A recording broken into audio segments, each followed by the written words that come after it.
Hello, everybody. Welcome back to the Colorado Rockies rebuild franchise here on MLB The Show 24. Today, we're starting things off with the MLB Trade Deadline. Last episode, we went over the 2025 MLB Draft, where kind of had a dream scenario in that draft. Selected Alex Parra at number 7 overall, even though he was the number 2 ranked player on the MLB board, and according to our scouts. So we see Juan Soto here, the top player on the trade block. He comes back to San Diego after a year there in New York, signs a big deal with the Padres over the offseason, but they already place him on the trade block.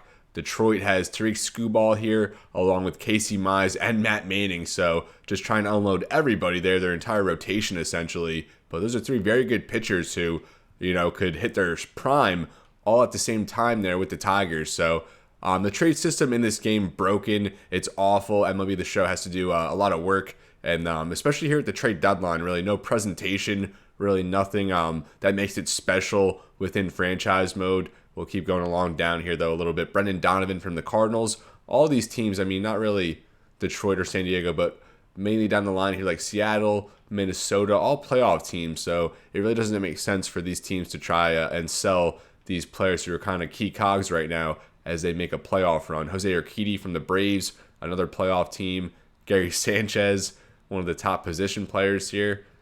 Ezekiel Duran, Jonathan India, and Jake Fraley from the Reds. Jordan Walker from the Cardinals. So St. Louis has Walker, 22 years old with A potential. They're trying to trade him along with Brendan Donovan, 2 key contributors. And I think they're actually the top team in the MLB right now at 70 wins.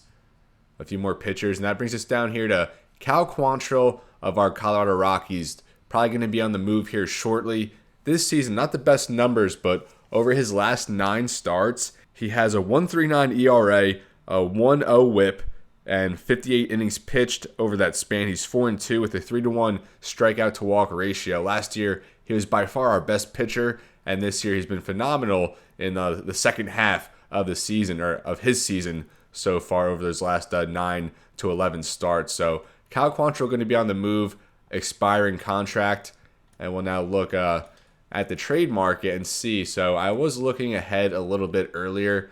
The Guardians kind of made a little sense there in the AL Central, but being that they kind of just traded him away for a catching prospect a few years back, actually Cody Huff here, a catcher at D potential, really didn't get much back for him. Maybe at the time Huff was maybe more highly regarded. So we're going to bring him over to the National League, and it was between 2 NL Central teams, the defending champion Chicago Cubs, and I was looking around, and I kind of liked Nick Madrigal here.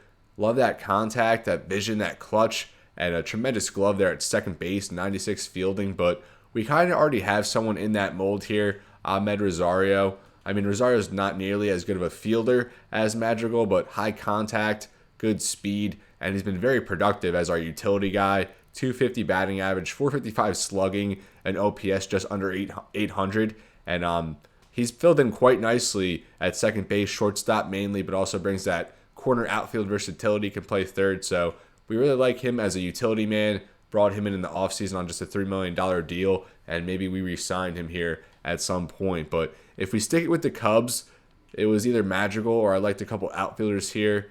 Alexander Canario has some MLB experience, just 21 at-bats, batting .238 in that small sample size, but a decent fielder. The bat, probably nothing special, but maybe adequate at some point. But 24 years old, B potential at 66 overall. And we could even get both of them in this Quantrill trade if we package them together. I think there were a couple other ones. So Kevin Alcantara, he's currently in the MLB right now. He's back in AAA, but he did have some at-bats in the MLB this season, batting .333 in that span. But if we take Madrigal away, I still don't think they'd be wanting to part with Alcantara, and they do not. So being that we have Rosario, we don't really need Madrigal, even though it's tempting. Although he is 28 years old, only 74 overall, so a little bit old. Not old, but a little bit older than the type of players we want to be bringing in right now, especially at only 74 overall. So other outfielder guys, Cole Roederer, Jordan Nwogu here, but I think we'll move on to a different team. If Alcantara was interested, or if they were willing to give him up straight up for Quantrill, maybe we, go for that, but I don't think so. And Canario isn't really an overpowering prospect at this point, so I'd rather look elsewhere, which brings us to the St. Louis Cardinals. And as I said, they actually lead the MLB right now. I think 70 wins atop the MLB, definitely atop the NL. So looking at the rotation, they really lack an ace, and not that Quantrill is an ace, but maybe a better option than all these guys. Junis comes over on a 1-year contract after a year in Milwaukee, pitching all right, 11-6, but like I said, a lot of wins for this team. Steven Matz, 10-4, good numbers. Zach Thompson, another lefty here in the rotation. ERA just under 5, a whip over 1.5. Miles McCullough, I can't believe he's already 36. I can't believe he's been in the league that long. Wow. Anyway, 12-2, a very good record, good numbers. So Thompson not really doing that well, but Sonny Gray here at 35. It's not pitching bad, but they definitely need a boost to the rotation despite their success this season. So I think we'll look to the Cardinals, and I was tempted here, Victor Scott, and they would be interested, straight up Victor Scott for Cal Quantrill. And being that we traded Brenton Doyle a couple episodes back, I think we would love to bring in a guy, that similar mold with the 83 fielding, a tremendous fielder out there in center with a 98 speed, 99 base stealing, and decent contact at this point in his career. But I think the Cardinals, realistically speaking, you can kind of take advantage of the trade system here in this game. I don't know that they would part with him, being that they are a playoff team. He's on the roster, and they need a guy with speed as a pinch runner who can steal bases. So instead of going with Victor Scott, even though that would be ideal, I think we're going to go with a package instead. And that brings me first here to Joshua Baez. Just another corner outfielder here, has that center flexibility as well, 74 speed, a decent fielder, a decent arm out there as well. And the hitting, nothing special, but hopefully that contact versus lefties and the power can just, get into the mid to high 60s at some point so far in AAA. Batting .279, 748 OPS, 4 homers, and not too far away from maybe working his way into a platoon role, maybe like 2 seasons away from that. So we can also add someone else to this deal, and we're going to go to the bullpen. As I've stressed in recent episodes, I think building the bullpen through trades and acquiring prospects in that way, I think is a very effective way to build your bullpen. And Jordan Quinones here, a lefty, we love that. 35 stamina, pretty good for a reliever. Velocity at 73, break at 61. Good walks per 9, good home runs per 9, good clutch. But those hits per 9 and Ks per 9 going to need a little boost, although they both have been up +3 this season.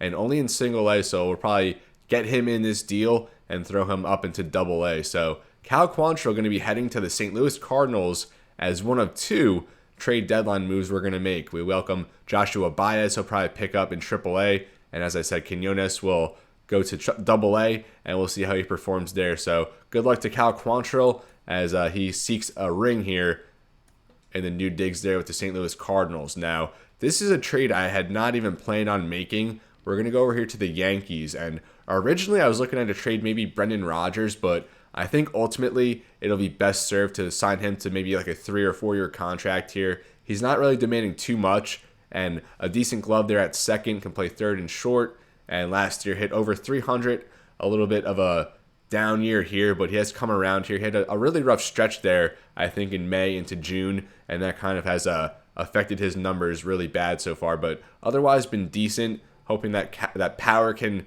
get up there a little bit, but I think Rodgers will hold on to. We were looking at the Yankees because they sent us a trade offer for Rodgers, I think maybe last episode, but we're going to stick with him and instead. So looking at their position players, I mean, Mejia's their starting catcher. Rizzo now 74 overall at 35 years old, their first baseman. Luis Garcia, their second baseman, only at 71 overall. And Roscoe Sears, a draft pick from last year, already up into the big leagues, an 18-year-old starting at third base for the New York Yankees at just 37 fielding. So they need some guys in here. I mean, Volpe, solid, of course. Their shortstop of the future. In the outfield, it doesn't get much better. Of course, they have Aaron Judge, and then Trent Grisham has had a good year, batting over 300. A very good year from him. Jason Dominguez has been called up recently, so 3 decent outfielders there. They have Oswaldo Cabrera as well, batting only 220. Production taking a dip. But Michael Swift right now, their starting right fielder, only 22 years old. Decent start to him, but very inexperienced. Of course, they have Giancarlo Stanton, but he's regressing tremendously. So they just kind of need guys who can fill all over third base, first base for Rizzo. So I was originally looking at maybe packaging Cal Quantrill and Brendan Rodgers here to the Yankees, maybe for Dominguez or Spencer Jones here, but I didn't think it'd be realistic for them to part with either of those guys at this point. So instead, I was like, maybe Chris Bryant would make sense here for the Yankees. I mean, any other team I probably wouldn't trade Bryant to. I kind of expected to hang on to him throughout the duration here, the next 3 years of this $26 million annual contract before we could opt out. But I think the Yankees being the Yankees, they can afford him at this point, and I think he would step in there and be a big impact and make a big impact, right away, just because of how scarce they are around their lineup. And they are currently holding a wild card spot. So, I mean, the Yankees they're not going to be a seller. They're going to try and bring in players and compete. And I think Bryant, just the name notoriety, he's been decent last year, hit over 260, over 400 slugging. This year, more of a reserve role, but he came out really hot to start this season, and he's even still seeing some progression at this point in his career. So, like I said, the Yankees being the Yankees, I think they might be willing to bite the bullet on this contract for 2 more years before being able to opt out. So, really not much on the market as far as position players go, especially infielders. And Bryant, of course, could play first, third, left, center, and right. So, bring some position versatility, even though he's not the best fielder. But like I said, I think the Yankees would be maybe one of the few teams who would be willing to eat that contract at this point. So now compensation, and it's not going to be a lot. I think there were like 2 players on this entire roster, maybe more than that. But we see Jeff Sanchez here, a 23-year-old catcher, 53 overall, B potential. And then Orlando Santana down here, a 49 overall, B potential, 18-year-old catcher. So obviously we're not going to be getting anything of too much value. I mean, Santana, a long-term project, maybe like 7 years away from reaching the MLB, if not even more than that. So it's not like we're really getting anything back that's going to make an instant impact, or maybe even not within a decade or so. So, I mean, there are some relievers down here, to be honest, as well. Could we package just an arm with that catcher? A C potential reliever at this point. See, they won't even give us this left fielder at 60 overall. Don't want any D potential, so I think we'll throw that reliever here. Yorlin Calderon, 23 years old, only 58 overall, 3.55 ERA so far, 38 innings of work, 4-0. Will they do Calderon and Santana? They will not. So it's one or the other here. What about Sanchez and the reliever? They will not. So do we want the 58 overall 23-year-old reliever, 51 stamina, 58 hits per 9, 54 Ks per 9, the walks low, the break low. But, I mean, pretty well-rounded. I mean, for a 58 overall, he doesn't look too bad, to be honest. Doesn't really have much velocity, though. Fastball at 92. I think we just go with the long-term option here at catcher. We do need some youth there at catcher in our farm system. So Orlando Santana, a good fielder at this point in his career, good block, but that arm really needs to add a lot of strength.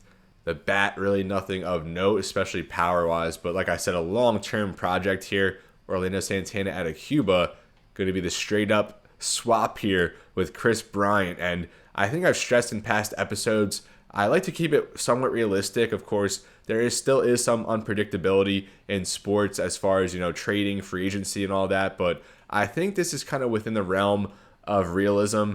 Like I kind of stressed the case. It's the Yankees. Bryant, a big name. He's been pretty productive over the past 2 years, over the course of this series, really.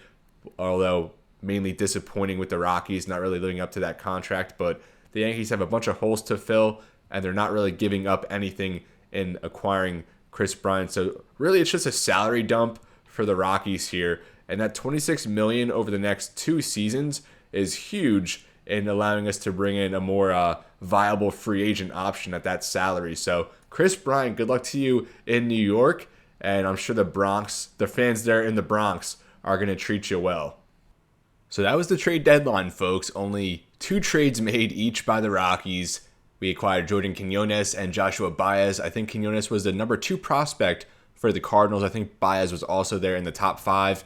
And we unloaded Chris Bryant, which might be the biggest move of them all, honestly. Getting that $26 million in budget is going to be huge for us, and we could bring in a potential all-star in that spot. Other trades this season, the Orioles acquire David Fry from the Orioles for top catching prospect Samuel Basallo. The Guardians unloading a lot of players there. The Padres get Alex Lang from the Tigers, and the Tigers have actually unloaded Spencer Torkelson. They traded him to the Cubs. Riley Green got traded to the Dodgers last year. The Detroit Tigers just unloading everybody. Homer Bush Jr. acquired in that trade. Didn't know Homer Bush had his son playing baseball. Cincinnati gets Tyler Soderstrom from the Athletics for Chase Petty. Blue Jays get Randall Grichuk back. They bring Tucker Toman there to Detroit. Jake Bowers to the Twins. Shea Langoliers got traded to the Cubs for James Triantos. I think we saw in last episode, Teoscar Hernandez traded from the Mets to the Cubs. Edward Olivares traded from the Pirates to the Twins for Roberto Escalera, I think a top pitching prospect there from Minnesota. The Mariners get Andrew Vaughn. Mariners get James Karinchak from Cleveland. Cleveland also traded Emmanuel Clase, so the Guardians traded Clase and Karinchak just one day apart, giving them to AL West teams. The Rangers getting Clase, Mariners getting Karinchak. Brian De La Cruz traded to Cleveland for Sam Hentges. Pirates get Merrill Kelly from the Diamondbacks for a second base prospect, Mitch Jebb. And Giants trade for Wyatt Langford, and the Rangers get Kyle Harrison. So this trade system, as I said earlier in this game, just absolutely broken. Wyatt Langford being one of the top outfield prospects in all of baseball, and the Rangers just get rid of him. Harrison, not a bad starting pitcher, but I don't know if that's really fair. And all these trades just so unnecessary. We don't need all these. I wish you could just turn trades off, but then they're off the whole franchise. So MLB The Show, you got to figure it out and give us a better experience here in franchise. Rockies, they're on 6-10. We traded Brenton Doyle to the Orioles, and we got our closer of the future there in Ken Hughes, and he might work his way all the way up from single A to MLB here. Maybe at September call-ups, he gets a stint as our closer. The Nationals trade for Pete Crow Armstrong for Lane Thomas and a third base prospect. We traded for Joe Adell and Ricky Raymond earlier in the season. Raymond, a left-handed reliever prospect down there in Double A right now. We gave up Herman Marquez, and Sean Bouchard returns home to California. Jack Sawinski traded to the Rays from Cleveland earlier in the season. Alex Kirilloff traded to the Mets, and he actually was their all-star representative, I believe, in the all-star game. So with that underway, we're now advanced here into July 1st. The Rockies 49-60, currently 26.5 games back. Only 4 games back in a wild card spot, so just showing you very even throughout the NL. Pretty much a lot of teams here middle of the pack, a lot of teams under 500 and in the playoff picture somehow.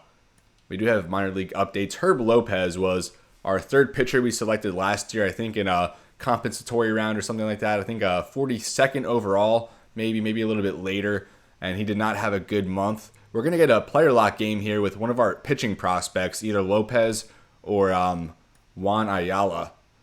Dugan Darnell, 9 ERA over 8 innings, not good. Warming Bernabel tore it up there in Double A, hit .339 in July. One of our top infielders there with the Yard Goats. Maybe he gets a call up to Triple A here soon. Willie Calhoun there in Triple A was a spring invite, and he ended up just going down to Triple A. Had a really good month there. Reagan Todd, scoreless in 3 innings pitched. And Antonio Senzatella, the forgotten man, we've kind of just stashed him down there in Triple A, set to make $10 million over the next 3 seasons, this year included. And I don't know if we're going to call him up at this point, but it is good to see he's playing well. Now we're going to play some minor league baseball here with the Hartford Yard Goats, and we just talked about Herb Lopez. He really struggled last year. I think he's actually 2-11 on the season. I mean, his numbers aren't that bad, but I guess just a bad team here with the Yard Goats. Our Double A squad, 44-55, and like I said, we'll get a player lock game here with Herb Lopez. A few episodes back, we saw Michael Yamashita. I think we went 7 innings with him, and we're going to look at Yamashita's numbers here shortly, probably in this episode. He's set to be called up very soon, I would think. So now it has us pick up here in the bottom of the first. We are the home team, and we'll look at Herb Lopez real quick. So he's a 64 overall right now, the lefty, And like I said, the number's not too bad despite the 2-11 record. 90 strikeouts in 111 innings, 3.71 ERA, the whip at 1.41. One complete game shutout, a 2.4 WAR. And of all the pitchers we selected in last year's draft, we picked 6 of them. He was probably had the best stuff overall with the 83 velocity, 84 break. He liked that 5-pitch mix with a splitter in there, but the walks per 9 very low here. 43 walks in 111 innings. I wish we could see his more advanced stats right now, but good stamina, Ks per 9, home runs per 9 up there. Good clutch, but the control, the hits per 9 and walks per 9 are going to need a little bit of work over his career. So we'll jump into it now with Herb Lopez. We hope he can make the rotation here in the next 3 or 4 years, and he fires that running fastball in for a first pitch strike. And now the 0-1 here to Jesus Rodriguez as we face the Somerset Patriots. Ground ball there to short, and we get the first out of the day. Now here's Roderick Arias here for Somerset, one of the top prospects in the Yankees organization. Looks to be a stellar shortstop at some point. Going to go for the drag bunt as he pops that foul. Now the 0-1. Fastball way up there. Evened up a 1-1 count now. And after this game, after we simulate one more day, we're actually going to be able to see our draft pick ratings and potential. So definitely stay tuned for that. Definitely an exciting aspect following the MLB draft. Running fastball inside. Now a 3-1 count here to Arias. Don't want to walk a man here, especially in the first. Fouled off. And now the payoff pitch. I think we'll go splitter down and away. Chops that foul as that hits off the catcher. Daniel Cope at catcher, Grant Levine at first. Warming Bernabel at third, a prospect we just talked about. Even though it's a 3 full count, let's go slider here. And a good eye from Arias. Really didn't put the bat off his shoulder despite a couple foul balls as he works a walk here. Now, runner on first with 1 out. Swing and a miss, good splitter. And this is S. Henson in the 3-hole today for Somerset. Fastball. Just got to get it down a little bit. Fastball a little high. Now we'll try and go inside on this one. And that one does just clip the corner there on the inside corner. A 1-2 count. Try change up down and away. And swing and a miss. Lopez gets the strikeout. And that 2-strike change up low is always going to tempt hitters. Now Richardson here in the cleanup hole. They're going to send the runner. Cope, he got him. Now it's the bottom of the second. Cope guns out the base stealer. And Lopez starts this one again with a high fastball. And that's going to go for a ball 1-0. That fastball way inside. Let's go back to the splitter here, 2-0. That one. Is that fouled? That gets in there for a hit. He's going to round first, head for second. The cutoff throw offline. Maybe should have been backing up over there. That's going to be a leadoff double for Richardson. The lefty-on-lefty matchup does not work out here for Lopez. Leadoff man on. Let's try and maneuver around this runner in scoring position. No outs. Let's go inside splitter, which goes in the dirt. Location here for Lopez, not a strong suit as we said, but he does have dynamite stuff. Changeup fouled off. Now the 2-1. And that fastball, that's a good location there. When he's not a little high with it, he's clipping that high inside corner. Now slider just misses. And that was a really nice pitch there from Lopez. Now the payoff. Go back to the 2-strike changeup. Fouled off into the stands. So we go right back to it. Swing and a miss. Not really where we wanted it. Off the plate a little bit. Would have drew a walk had he not swinged, but we'll take it. The second strikeout for Lopez. And a crucial strikeout as the runner there on second is stranded there. Doesn't advance. Now Flores a first pitch strike from Lopez. The 0-2 chasing one in the dirt. And we'll go with the curveball here for the first time. Haven't seen a 12-6 curveball yet. And that hangs right over the plate. but a swing and a miss from Flores, not expecting that. And now back-to-back strikeouts after the leadoff double. Now Avina up. Fastball way inside. Let's go back to the splitter. See if we can get one, a ground ball here. That one just off the plate, a little low. Jace Avina acquired from Milwaukee last season, it says. That fastball in there for the first strike, now 2-1. Go back to the fastball, and that one called a ball. That was definitely in the zone. Now the 3-1. And that's going to be hammered out to center, but right at our guy. I think that's Yorvis Torrealba out there making the catch. And still 2 innings of scoreless baseball. Now we come back to the mound in the bottom of the third, up 3-0. You like that run support. Max Burt to lead it off for Somerset. First pitch strike from Lopez. Fastball consistently there at 96, 97. And you'll take that, especially when you can offer some nasty breaking balls and off-speed stuff. Now the 1-1. That's chopped in the dirt. And now advantage Lopez here. Let's go back to the curveball, see if we could finish him. Hopefully this one doesn't hang over the middle of the plate, though. Misses entirely. Now 2-2. We'll go back to the high fastball, see if we could hit our spot there in that corner. And a perfect pitch there in on the hands of Burt. You're not hitting that one. And that's 4 strikeouts now for Lopez. Now Sanchez up. Jeff Sanchez, actually, we considered trading for him, but instead we went with the other catcher, Omar Santana, here in the Yankees organization in that Chris Bryant trade. So hopefully Sanchez doesn't destroy us here as we elected to go for their other catching prospect. And it does say Sanchez is the number 21 ranked prospect in the organization. Not high up there at all, but that's all we were going to get. And that's a 3-pitch strikeout. Sanchez swinging a miss on the changeup, but that's all we were going to get for that contract of Chris Bryant. And now back to the top of the order here. Jesus Rodriguez for Somerset hammers that first pitch fastball foul. And we're glad we're getting that one back. Let's go with the backdoor slider. That one hangs up there off the plate. Now the 1-1. Mix it up here. Go changeup. That one off the plate as well. So some bad misses here from Lopez, but the Somerset hitters are chasing some stuff. And that one right over the plate. And that's going to drop in there for a base hit. Rodriguez going to round first, head for second as that goes into the corner. And another double allowed here by Lopez in back-to-back innings. This one with 2 away. Roderick Arias back up. Drew a walk in his first appearance. I think that was like an 8-9 pitch at bat. First pitch fastball in there for a strike. The 0-1 bounces. Now the 1-1 count. That one fouled off. Now 2 strikes here. Let's see if Lopez can collect another strikeout. Change up off the plate a little bit. And he went. And we're going to get out of this inning stranding a runner in scoring position like we did last inning. And Lopez's strikeout stuff is certainly on in this one.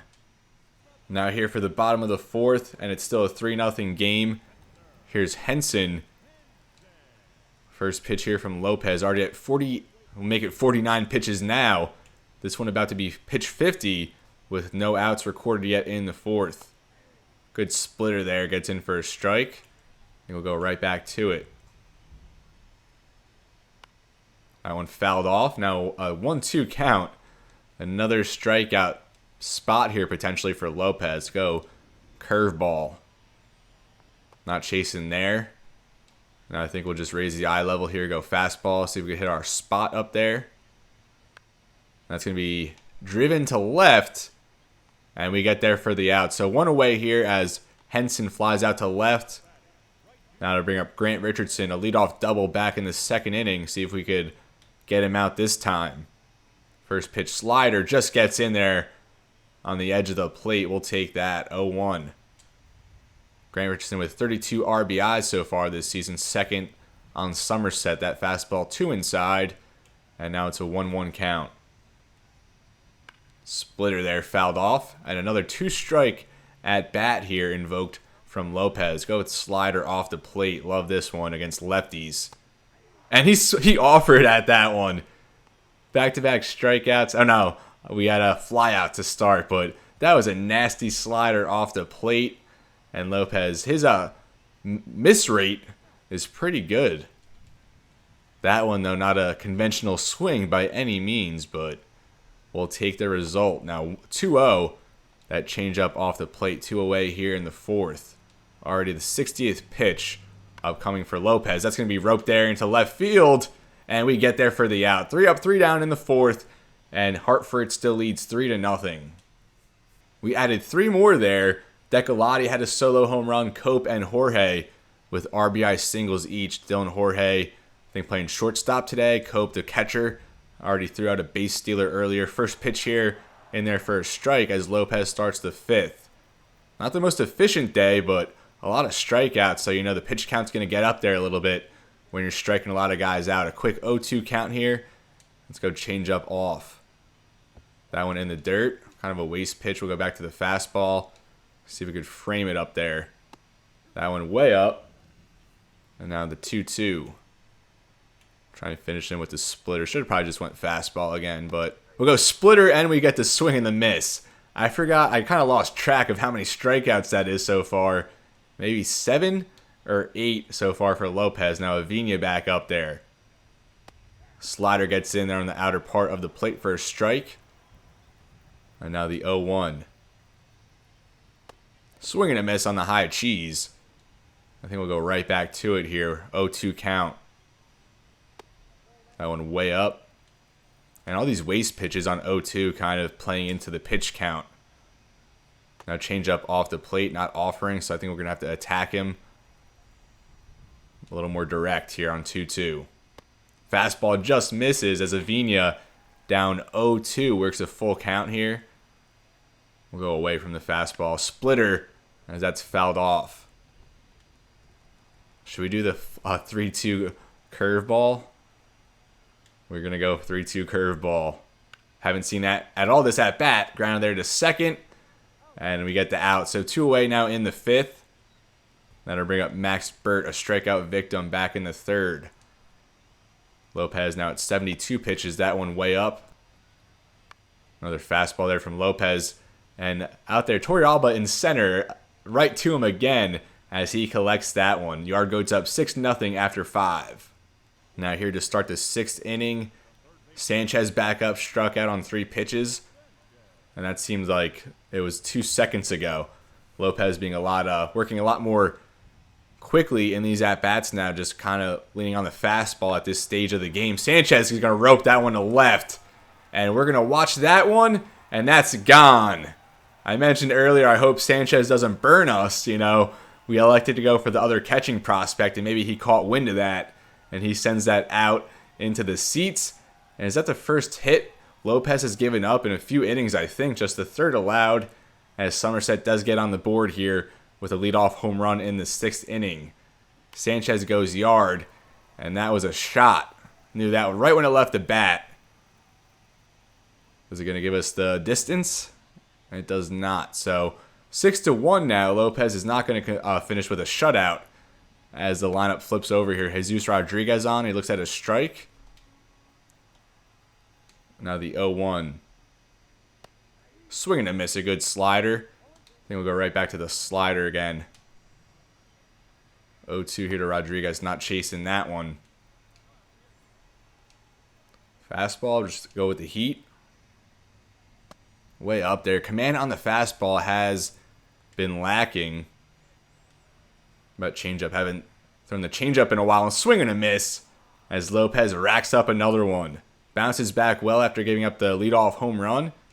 And that brings up Roderick Arias now. 0 for 1 with a walk and a strikeout as he chops that foul. So now the 0-1 from Lopez. And a lot of encouraging things here from Lopez despite the poor control at times. When he's on, he's on. So I think in the early stages of his career, he might be a little inconsistent start to start. And another strikeout there. That one ugly, a changeup in the dirt.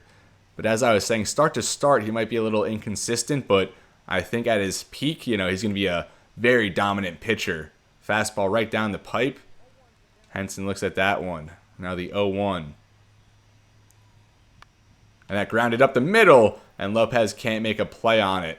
And kind of like Michael Yamashita, for those who are familiar, with our prospects in this series, our other draft pick last year, our number 3 overall pick. He's kind of he's definitely a dominant pitcher, but he doesn't really have the stuff that Lopez has, although he's been dominating here in Double-A, like I said. We'll check out his stats here shortly, but he's definitely not far from Triple-A and maybe just a season or 2 away from MLB and cracking the rotation. So a 2-0 pitch there fouled off by Richardson, and at this being the 90th pitch, I think we're done after this inning, maybe after this batter. Want to finish strong, though, now with 3-1 to Richardson. That one chopped foul. And now the payoff pitch. We're going to go slider here. 3-2 slider. Henson offered, but he held up on the swing. And we'll take it. He was almost chasing there. And they are going to keep us in the game here. 2 runners on, 2 outs. Lopez at 92 pitches. Strike right over the middle of the plate. Now the 0-1. Change up off. The 1-1. Slider fouled off. So let's get a strike here, Herb, and get it out of this one strong. Let's go back to the curveball. Maybe just like 2 or 3 curveballs thrown in this game. That one hammered. We hung that one over the middle of the plate. Luckily, he wasn't ready for it. Now back to the fastball. Try and finish him with the high cheese. And he ropes that out into center. And it looks like Torrealba is going to get underneath and make the play. And again, we strand a runner on second. 6-1 Yard Goats. And they're going to leave us in at 97 pitches. Why are they leaving us in? I don't know about this one, but I guess we'll take the workload. First pitch hammered. And that will drop into the gap, cut off by Torrealba. And he will just hold here at first. So a leadoff single, 1 pitch, 1 hit. And still, they're going to leave us out there at 98 pitches. Lopez does have high stamina, I think at 84. And very good for any starting pitcher. Now the 0-1.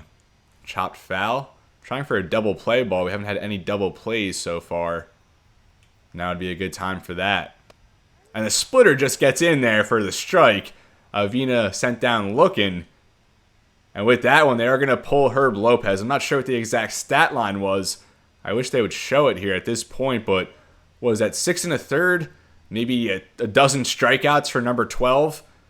3 or 4 hits allowed, 2 walks, 1 earned on that home run. So a very good, tremendous performance here from Herb Lopez. We'll simulate the rest. Hartford does win, as you would have hoped. It was 6-1, so Lopez will get the win. So 6 1/3, 5 hits allowed, 11 strikeouts, 2 walks, and 1 earned run. A tremendous performance here from Herb Lopez. Now with that, we'll simulate this last game here for the Rockies to start the month of August. Looking for our 50th win. We have Max Fried on against Reed Detmers, and we will not face Herman Marquez, unfortunately. Max Fried 11-4, fresh off an All-Star appearance, or I guess we have simmed a little bit since the All-Star break, but fresh off an All-Star appearance. Let's see how he fares here. Oh, wow, we actually do have to make some corresponding moves, duh. So we're going to go ahead and call it Peter Lambert. He spent a lot of time on the pitching staff last year, just 150 innings, we'll call it. 11 games started, 54 overall appearances right now in AAA. 7-9 as a starter, 3.57 ERA, 1.32 WHIP. So, I mean, nothing over the top, but last year he was pretty reliable for us and probably our best option at this point. Here's Michael Yamashita. So, look at the numbers. 11-5, 97 strikeouts in 134 innings with a 2.28 ERA, a 1.07 WHIP. 17 quality starts in 20 starts. That's absurd. With 2 complete game shutouts, a WAR at 3.7. So, Yamashita probably going to get called up to AAA here after we call up Lambert. Yeah, that's definitely what's going to happen. So, Lambert is back. He didn't make the team out of spring training, but figured he would work his way back up here. He'll take over for Quantrill's spot in the rotation. So our rotation, not that great, but we'll definitely have Fried and Flaherty next year. Hopefully Dollander continues to show some growth. And then Lambert, not going to be a starter. We do have Kyle Freeland as well, signed for another 2 seasons at a pretty high contract based on his overall. But he's been solid. 3 complete game shutouts over the last 2 seasons. You like that. So now, after we send out Bryant, have to call up an infielder or outfielder, I guess. Sterling Thompson. What do we have in the lineup right now? We have one lefty on the bench. Who would it really come down to? Sterling Thompson, Tolio, we could maybe call back up. Willie Calhoun, 288, 11 home runs there in AAA. Does have some MLB experience, but really one-dimensional. Adiel Amador, the bat, really is the only thing holding him back at this point, even though we have won back-to-back Futures Game MVPs with him. Keibert Rodriguez, a good fielder, and pretty much plays all the positions Chris Bryant played, if not more. Are we ready to call up Sterling Thompson? When we call him up, we kind of want him to have a spot, but McMahon's going to be the everyday third baseman, of course. Our outfield is kind of squared away at this point, so I think it would pay off more for Thompson to get more reps there in AAA. But Keibert Rodriguez, we do like his versatility. Really not going to bring much with the bat, but a defensive sub late in games. Good speed as well. And I mean, he's not hitting bad there in AAA. 253, 418 slugging. And most of his attributes are getting a little boost at this point, but maybe not a long-term option here with our big league squad. Tolia, maybe send him back up, but we still have Montero. Montero, I was thinking about trading at the deadline, but he's still progressing. He was our home run and RBI leader last year, but just very bad numbers this season. But he's still growing. He's only 26, so I was willing to keep him on a very team-friendly deal with a team option after the third season, or after next season. So really low risk there with Montero. And we do have outfield options as well. Rosario plays a little outfield, so probably another infield option. Rodriguez or Kyle Datris, but I mean, he has progressed a little bit this season. Not hitting as good as Rodriguez is. I think Rodriguez will just call up as a versatility guy, but hopefully we can maybe find someone on waivers to take his spot. So Rodriguez, welcome to the show. And now we have to call up two guys here in Double A. We're going to call up Michael Yamashita, last year's 3rd overall pick, and we're glad to see him tearing it up there with the Yard Goats, now with the Isotopes.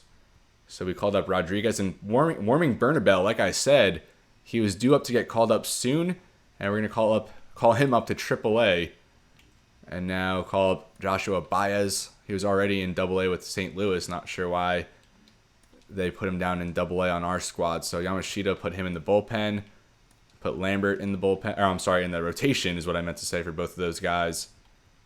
And now Campaneris, he was one of our draft picks last year. Not as good, or at least not as high potential as Ayala, Herb Lopez, and Rudy Smith here.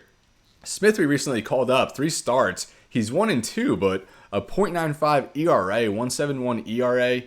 I'm sorry, that .95 whip. Keep getting my words mixed up here, excuse me. 1 home run allowed in 21 innings, only 4 earned. 2 quality starts and 1 complete game shutout. So he was our highest potential last year. I think our second to last pick, but he only came in at like a 56 overall, but growing pretty well, and he's dominating.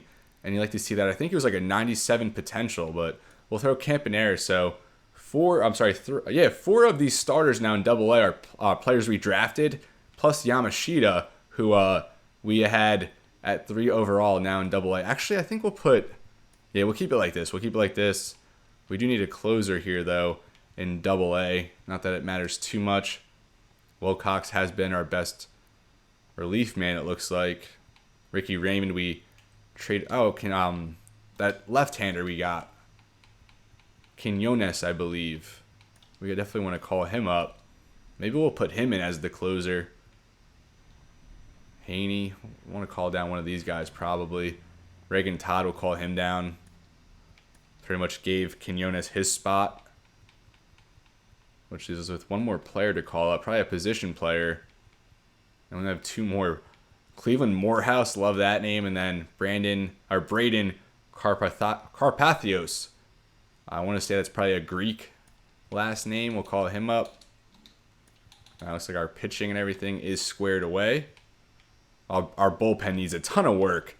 Ken Hughes, who we acquired from Baltimore, was tearing it up in Double A, called him up here to Triple A in 3 appearances, 2 saves with 5 strikeouts and 2 2/3. 2 hits given up with no walks. He's going to be dominant. And like I said, maybe we call him up for September call-ups. All right, we're all squared away now. As I said, we could sim ahead past this Rockies game. I guess we cannot. I think we need to fix the lineups, I guess. And I'm going to fix these more after we sim. I really just want to sim ahead to get our draft ratings. So we'll sim past this Angels game. We won 6-1, a great start to the month. Max Fried must have had a great day. So Brendan Rodgers, 2 doubles. We really need him to be a little more consistent down the line. Might sign him to an extension in the next episode. Ryan McMahon, Pete Alonso, each with home runs. Rodgers was 2 for 4. Jansen 2 for 4. He's really come around after the first or second month. Wasn't Fried starting this game? I could have swore Fried was the starter. Actually, Chase Dollander started it, but that's more encouraging. Love to see him have a good start. He really needs them. 6 1/3, 1 earned, 6 strikeouts. Estevez 1 2/3 of scoreless pitching, and Lucas Sims an inning of scoreless pitching as well. So we can go ahead and view our draft picks finally. Alex Parra was our first pick there at number 7.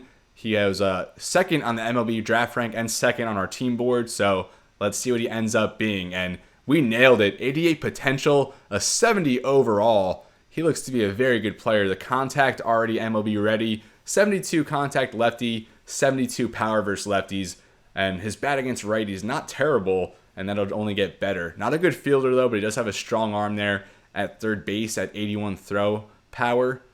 54 speed, not terrible for a third baseman, with good vision and clutch, and that discipline will go up as well. So it looks like we nailed it on Alex Parra. I'm really glad we got a hitter like him into the organization.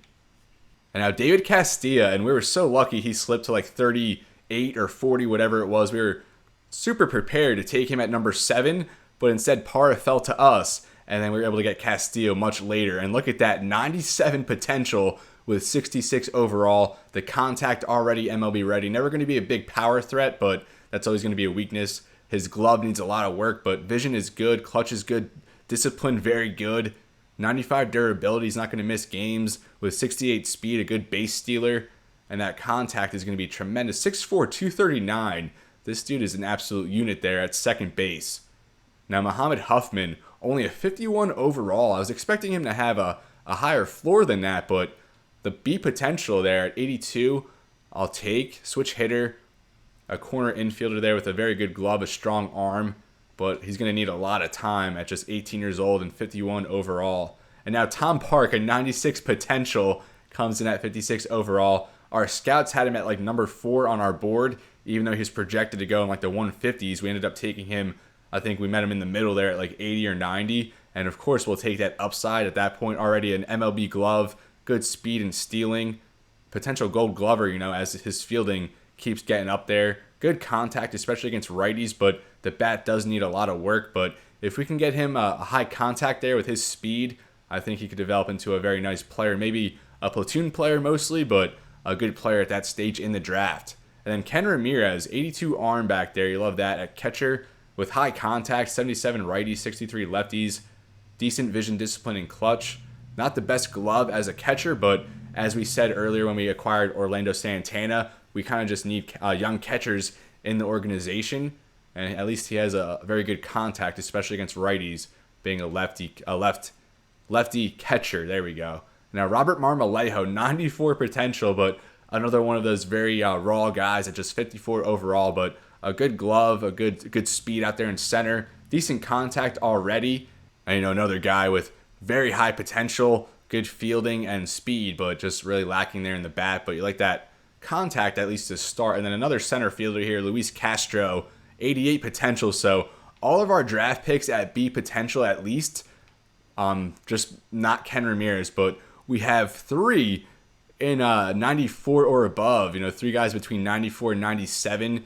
Power being a 70 overall is big because he's not far away from cracking the big leagues with that bat, although he's never going to be a good fielder, but at least he presents a good arm over there. And the 88 potential, I knew he wouldn't have the highest ceiling of these players, but he's the most pro-ready, and he's going to be a potential all-star for us, I think, especially when he's hitting against lefties. So very good draft class, I would say. Castro, we didn't really finish talking about him. Good speed and stealing, a good arm in center, and just decent all around. You like that power against righties at 50, but otherwise all these guys very raw, like we said. But Ramirez, 62 overall, might get some time in Double-A next year.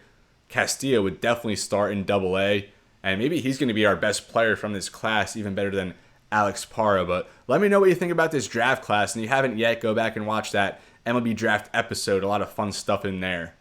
Now I think we'll just simulate a little bit and kind of close this episode. It kind of took up a lot of time there during the trade deadline, talking about our draft picks. We had that Herb Lopez player lock game. So if we get a key moment, maybe we'll jump into one of those as we do here. The bottom of the 9th, bases loaded for Taj Bradley. Mike Trout is on the mound. I don't know why I'm going to do this to us, but we'll try and get out of this one with Taj Bradley. And as I said, regarding that closer we have, I forget his name at this moment. His name escapes me, but our AAA closer there, who we traded for, Ken Hughes, I believe, he might take over at closer. And Taj Bradley has not had the best going. He was our best reliever up until we had to kind of find a new closer. And he's been 8 out of 12, not the best, and really on the fritz right now with the bases loaded here in California, and probably the best hitter in all of baseball up to bat.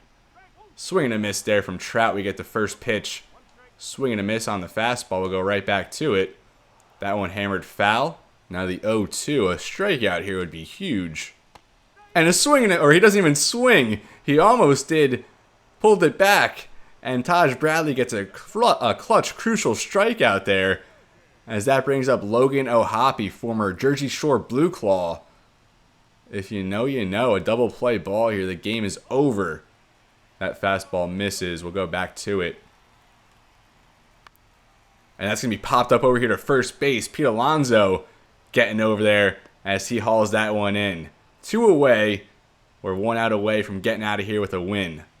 Now it all comes down to Luis Rengifo here. First pitch fouled away. The 0-1 here from Taj Bradley. That changeup hung way over the plate. And that's going to tie it and maybe win it for the Angels. They're sending the winning run home, and that's going to do it. No way, we just blew that. Rengifo, a bases clearing double to win the game, and our struggles in the bullpen continue. I thought we were going to start this month of August with back-to-back wins, but not the case. That changeup just hung over, and probably should have just stuck with the fastball. It was working for us. That one lined the opposite way. And all three come around to score, and Taj Bradley blows another one.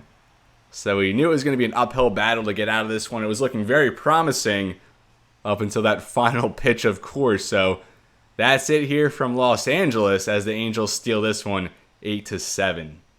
With that, now 1-1 in the series, we'll just go ahead and simulate this last game. It's actually Peter Lambert's first start of the year, so maybe we'll just end this episode with this quick manage game. I did have to fix the lineups, but we'll just stick with this for now. Rodriguez still hasn't played yet, but that's okay.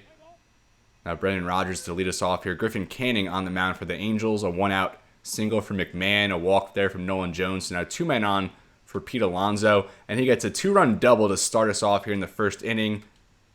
As now Peter Lambert on his first appearance of the season here with the Rockies. And he works a 1-2-3 inning. A 1-out double there from Montero. Danny Jansen brings him home with a single. And that does it there. Another run scored there in the second. Now bottom of the second. O'Hoppe a leadoff single. Then Mickey Moniak goes yard. And 2 quick runs there for the Angels. Now a single from Max Kepler. And Lambert does respond there. Got a throw out there at second. A good throw by Jansen to get the base stealer. Now top of the third. Let's see if we can keep our inning scoring streak alive as we do. So we've now scored in all 3 innings. Another RBI double there from Alonso. And Canning gets out of that one. So now 4-2. Lambert back out there. Gets his first strikeout of the day. A 1-2-3 inning there. Not 1-2-3, but Canning gets out of that one. Now Lambert back out. Another 1-2-3 inning. Nolan Jones a leadoff single. And then Alonso grounds into a double play. Fernandez a single. And then RBI double from Santander. Now 5-2 Colorado. A strikeout there from Tovar as LA went to the bullpen. Lambert gives up another home run, this time to Braden Drury. Now 5-3, then a double. Although he does get out of the inning, maybe time to go to the bullpen soon. Michael Lorenzen now on. And a 2-run home run from Brendan Rodgers. Danny Jansen reached on the error and comes around to score on the home run. Lambert will give him a couple more batters here. Rengifo, a flyout after a heroic moment in the last game. So 2 runners on here. We'll go to the bullpen at this point. Ryan Yarbrough, Estevez, Gilbreth. Who has the best clutch at this point? Probably Sims. Against a lefty, though. I guess we'll go Gilbreth. 71 clutch, pretty good. And he gets the job done there. A 1-2-3 inning from Lorenzen now. Bottom of the 7th. Strikeout, then a home run allowed by Gilbreth. We'll go back to the bullpen here. Go to Carlos Estevez against his former team. He gets 2 ground outs. A good job there to get out of the inning. Now a 2-out double from Jansen. And Brendan Rodgers another home run as he puts Jansen around to score again. Brendan Rodgers 2 for 5 with 2 2-run home runs, now 9-4. Jose Soriano now in, and he gets the strikeout. Rengifo flies out, a strikeout, then a walk, and another strikeout. So good job there by Estevez. And that's bottom of the 9th. And I think we'll go back to the bullpen here. I guess we'll leave Estevez out there, might as well. He hits him in, then a double play, so Colorado wins the rubber match. Maybe should have had a sweep in this series, but we'll take the result. Now, 51-61, our goal on the year was to win 81 games, so hopefully in these last 50, we can go 30-20 and finish with a winning record. But this is where I'm going to leave you, folks. Thank you so much for watching. As always, I really appreciate it. I would love some feedback, some interaction on this Colorado Rockies rebuild. I mean, we're going to be doing this until the next MLB The Show comes out, so we're going to be able to get through at least like 5, 6, maybe even more seasons. And I would certainly like some feedback as we go along. A little audience would be awesome. But either way, I still enjoy doing these, even if you're just lurking or it's your first time watching. I encourage you to come back for more. Like I said, we're going to be doing this for a long time. Very in-depth stuff, and it's going to be fun to watch this team, come to life as we go on through this series. So, as always, everybody, it's been real, and be well. Thank you so much for watching, and I'll see you next time.